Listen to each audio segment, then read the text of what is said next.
गांव की बहू। क्या सावित्री, मैंने सुना है कि मालती की बहू ने अपने सास ससुर को घर से निकाल दिया है।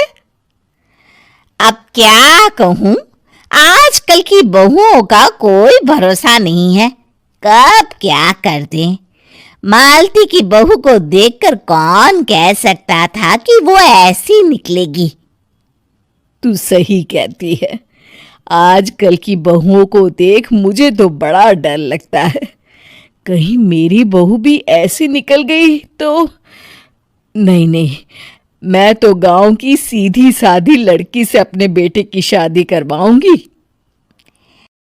इस तरह एक दिन गायत्री अपने बेटे की शादी गांव में रहने वाली मीना नाम की लड़की से करवा देती है। ये लीजिए माँ जी, आपके लिए गर्मा गर्म नाश्ता और चाय। अरे वाह बहू, सच कह रही हूँ, जब से तू इस घर में आई है मुझे तो बड़ा आराम है। तेरे जैसी बहू तो किस्मत वालों को मिलती है। का माँ जी, अब इतनी भी तारीफ मत करिए ना।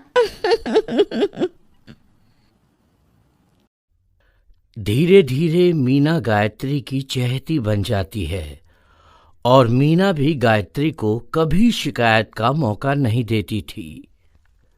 फिर एक दिन, ये ले बहू, आज मैं बाजार से तेरे लिए साड़ी लाई हूं। साड़ी देखते ही मीना का मुंह लटक जाता है।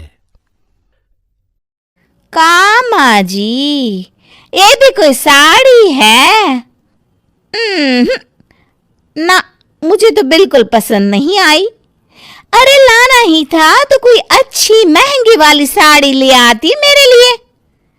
आप तो ये सस्ती साड़ी उठा लाई। मुझे नहीं ना चाहिए आपकी ये साड़ी, आप ही पहनिए इसे।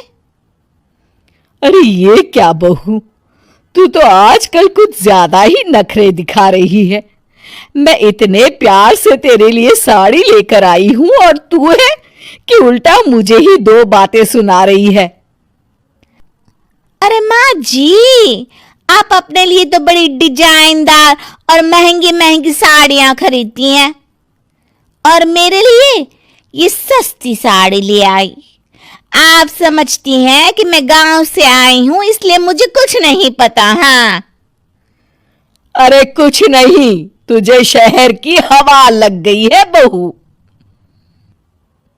इस तरह दोनों सास बहू में रोज किसी न किसी बात पर लड़ाइयां शुरू हो जाती थीं। एक दिन गायत्री अपने कुछ सहेलियों को अपने घर चाय पर बुलाती है। अरे बहू, मेरी सहेलियों के लिए बढ़िया चाय नाश्ता तो बना दे। अरे माँ जी, अभी ना मेरे पास बिल्कुल भी समय नहीं है, मुझे ब्यूटी पार्लर जाना है।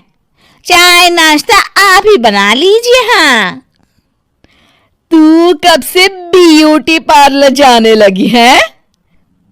शहर आए 2 दिन नहीं हुए और देखो महारानी के नखरे शुरू हो गए। बस भी करिए माँ जी, आपसे बहस करने के लिए मेरे पास ना बिल्कुल टाइम नहीं है। आपका क्या है, आप समझती हैं कि मैं गांव से आई हूं तो मुझे कुछ नहीं आता और आप जो रोज रोज मुझसे मेहमान नवाजी करवाती रहती हैं नौकरानी की तरह। मीना के कमरे में जाते ही, अरे ये क्या गायत्री, तू तो अपनी बहू की बड़ी तारीफ कर रही थी, लेकिन ये तो तुझे कुछ समझती ही नहीं। भाई मुझे तो लग रहा था कि तेरी बहू गांव की है तो सीधी सादी होगी, लेकिन इसने तो शहरी बहुओं को भी मात कर दिया। हाँ। अपनी सहेलियों के सामने अपनी बेइज्जती होते देख गायत्री आग बबूला हो जाती है। अरे क्या शहर और क्या गांव, मेरी तो किस्मत ही फूटी थी जो मैं इसे बहू बना के ले आई। भगवान जाने आगे और क्या क्या करेगी। अब तो मुझे कुछ ठीक नहीं लगता। तू जरा संभल के रहना, कहीं मालती की तरह तेरा भी हाल बेहाल ना हो जाए। अच्छा, अब हम चलते हैं। अपनी सहेली की बातें सुनकर गायत्री थोड़ी घबरा जाती है। अरे ये सुशीला क्या बोलकर चली गई, कहीं इसकी बात सच ना निकल जाए। दूसरी तरफ मीना सारी बातें सुन लेती है। अगले दिन से गायत्री अपनी बहू से कोई काम करवाने से पहले 10 बार सोचती थी। ज्यादातर काम वो खुद ही कर लेती थी। अचानक अपनी सास में आए इस बदलाव को देख मीना, लाइए ना माँ जी, मैं कर देती हूँ ना काम। एक बात पूछूं माँ जी, आजकल ना आप बड़ी चुप चुप सी रहती हैं, और अब मुझसे झगड़ना तो दूर, मुझसे खुल के बात तक नहीं करती आप। अब कुछ नहीं बहू, ऐसे ही।